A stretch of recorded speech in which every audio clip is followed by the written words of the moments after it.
todos muito bem-vindos. O meu nome é Charlene Cortes e eu estou aqui no Descomplicando o Direito Civil para conversar com você sobre a temática da curatela. Vamos dar então continuidade à nossa sequência de vídeos a respeito desta temática. Se você tem interesse, inclusive já fica a advertência, se você tem interesse neste conteúdo e em conteúdos de direito civil e também de direito imobiliário registral, acompanhe o nosso canal, pessoal, porque a gente vai fazer uma sequência de vídeos bem interessantes aqui que eu acho que pode ser útil para vocês, ok? Bom, no nosso último contato, conversamos então sobre o conceito de curatela e falamos a respeito da distinção entre os conceitos de curatela e interdição. Recomendo assistir o vídeo porque é bem interessante para pegar a continuidade do raciocínio. Hoje nós vamos então dar seguimento falando da questão da capacidade civil, do regime das incapacidades de forma mais profunda e vamos então já entrar no estudo do processo falando então sobre o tema da legitimidade ativa, ou seja, quem pode propor a ação, ok, pessoal? Bom, começo já trazendo um conceito para vocês do professor Nelson Rosenwald, que ele fala a respeito da questão da capacidade civil. E segundo o professor Nelson, nós temos então a capacidade civil como um direito fundamental do indivíduo. E aí já esta percepção já faz com que a gente tenha uma abordagem diferente em relação a essa ideia de restrição da capacidade, porque se eu estou trabalhando com o direito fundamental do indivíduo, para que eu possa restringir essa capacidade, eu tenho que observar um procedimento bem rigoroso, correto? E esse procedimento, então, é o nosso processo de fixação de curatela, de interdição. Se nós, então, pensarmos a ideia da capacidade civil, o que nós podemos hoje, então, a partir do advento do Estatuto da Pessoa com Deficiência, identificar que nós temos posto no nosso sistema jurídico? Como absolutamente incapaz, temos somente o critério etário previsto, então, no artigo 3º do Código Civil, estabelecendo que as pessoas que tenham menos de 16 anos são consideradas absolutamente incapazes. De outro lado, no artigo 4º, nós vamos ter o rol, então, dos relativamente incapazes.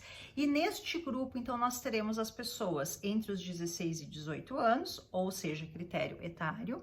E, além disso, então, temos as pessoas que são consideradas, no caso, viciados em drogas, o ébrio habitual, que é aquela pessoa que bebe demais, que tem o consumo de álcool é no nível extremo que chega a uma doença, né? Essa é a ideia, a mesma ideia vale então para os viciados em tóxico. Temos as pessoas que por causa transitória ou permanente não conseguem exprimir vontade. E, por fim, os pródigos, que são aquelas pessoas que gastam em excesso, que comprometem a própria subsistência em função da quantidade excessiva de gastos. E aí, pessoal, a partir desta perspectiva, deste cenário que o legislador nos trouxe, o professor Cristiano Chaves traz, então, uma distinção que hoje, no nosso sistema jurídico, nós podemos pensar em 3 grandes blocos. O bloco das pessoas capazes, acima dos 18 anos, que não tenham nenhuma restrição de saúde, as pessoas com deficiência que conseguem exprimir vontade, e aí aqui já fica uma advertência, pessoal, que nós vamos trabalhar também de forma bem detida o Estatuto da Pessoa com Deficiência muito em breve, mas um pressuposto que para a gente é indispensável analisar nesse aspecto em particular. O Estatuto da Pessoa com Deficiência trouxe, então, como primado o postulado da igualdade, e neste contexto ele estabelece, então, que a gente pressupõe, né, a gente identifica que a pessoa com deficiência, ela é plenamente capaz. A existência de uma restrição à sua capacidade acontecerá somente nas hipóteses, então, em que ela se enquadre nestas questões, nestas hipóteses que eu falei para vocês da relativa incapacidade, entenderam? Então, voltando ao raciocínio do professor Cristiano Chaves, a gente tem pessoas capazes, plenamente capazes, pessoas com deficiência que também são plenamente capazes, as pessoas com deficiência que conseguem exprimir vontade, que também são plenamente capazes, e as pessoas com deficiência que não conseguem exprimir vontade. E aqui neste bloco, então, a gente vai ter, pessoal, o ambiente onde nós vamos poder, então, identificar a ocorrência do Instituto da Curatela. É neste bloco específico. E aí, já pensando então neste nosso bloco, já situamos o nosso ponto de análise, o quem, já identificamos quem é a nossa persona que vai então ser objeto deste processo de curatela. E aí vamos dar um passo adiante, vamos pensar este processo. Temos então uma pessoa com uma restrição em sua capacidade, que precisa então de uma proteção, e veja, a gente vai estar trabalhando sempre com um processo que tem como objetivo proteger essa nossa pessoa com deficiência. Pois então, este processo, para que ele tenha início, ele precisa ser proposto no Poder Judiciário, e aqui isso é uma questão, tem que ser pela via judicial, ok? Precisa da presença de um advogado e teremos toda a tramitação de um processo com o acompanhamento do Ministério Público, fazendo pareceres e acompanhando toda a tramitação. Bom, quem então pode propor esta ação? Temos então no artigo 747 do Código de Processo Civil as pessoas que estão habilitadas, que estão autorizadas a propor a ação, no caso, garantindo então essa proteção a essa pessoa que vai ser curatelada. E são elas: o cônjuge ou companheiro, e aí vem os parentes, e os parentes, pessoal, é em qualquer grau, não temos restrição legal, inclusive parentes por afinidade, ok? Os tutores, temos ainda a possibilidade dos representantes do local onde essa pessoa com deficiência, no caso que não pode exprimir vontade, está internada. E aqui nós temos então uma inovação legislativa, porque esta hipótese, até o advento do Código de Processo Civil, não era contemplada no nosso ordenamento. Então aqui estamos diante de uma inovação. Por fim, o CPC traz a possibilidade do Ministério Público, então, ingressar com esta ação judicial, no caso, a ausência das demais situações, das demais possibilidades. E aí, pessoal, uma questão bem interessante que é motivo de debate é a seguinte: se nós olharmos o Estatuto da Pessoa com Deficiência, ele trouxe para a gente a possibilidade do próprio curatelado ingressar então com o pedido, próprio curatelando, vamos falar assim, ingressar com o pedido então de curatela. Só que, lembram que eu contei para vocês daquela situação das alterações legislativas? O que aconteceu? Essa hipótese da própria pessoa então que vai ser curatelada ingressar com o pedido, ela veio prevista no Estatuto da Pessoa com Deficiência. Só que tal hipótese não foi contemplada no Código de Processo Civil, foi contemplada somente no Estatuto da Pessoa com Deficiência.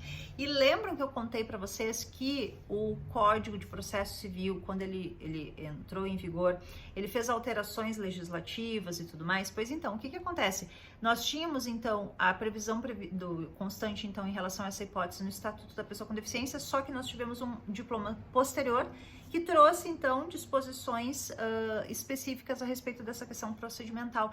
E aí entrou, né, em debate essa hipótese: bom, será que o CPC revogou o Estatuto da Pessoa com Deficiência? Será que esta hipótese então da própria pessoa com deficiência que não pode exprimir vontade ingressar com o pedido, ela foi suprimida do ordenamento?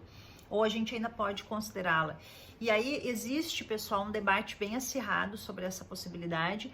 Temos já aqui no Tribunal de Justiça do Rio Grande do Sul já um precedente sinalizando então esta possibilidade. O tribunal deferiu, é um processo em que a pessoa entrou com o pedido e em grau de recurso, então o tribunal autorizou, possibilitou então o deferimento, né, desse pedido.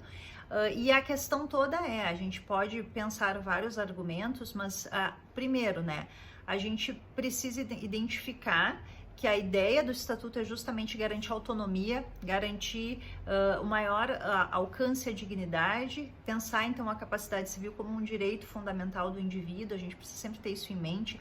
E no momento em que a própria pessoa sinaliza que ela está precisando de uma proteção, que ela precisa então que seja concedida a ela uma curatela, enfim, um instituto assistencial que tem esse cunho de proteção, não é razoável a gente impedi-la de exercer, né, todos os seus direitos junto ao Poder Judiciário. Então, esta perspectiva protetiva, né, ela precisa ser sim valorizada e precisa sim ser contemplada. Temos, então, que há uma grande possibilidade de nós, dentro de uma perspectiva argumentativa, conseguirmos então manter estas postulações a partir deste enfoque, ok? Bom, pessoal, hoje contemplamos os principais aspectos relativos à legitimidade ativa. No próximo encontro, então, a gente vai dar continuidade à nossa análise do processo judicial de curatela e vamos então abordar toda a sua tramitação até, né, a parte final. Retomo, se você tem interesse neste conteúdo, não deixe de ativar o sininho das notificações, não deixe de seguir, de ficar inscrito neste canal. E se você tiver qualquer dúvida, pode deixar ali nos comentários que em breve ou eu faço um novo vídeo ou respondo ali pelos próprios comentários. Ok, pessoal? Muito obrigada pela atenção de vocês e até nosso próximo encontro.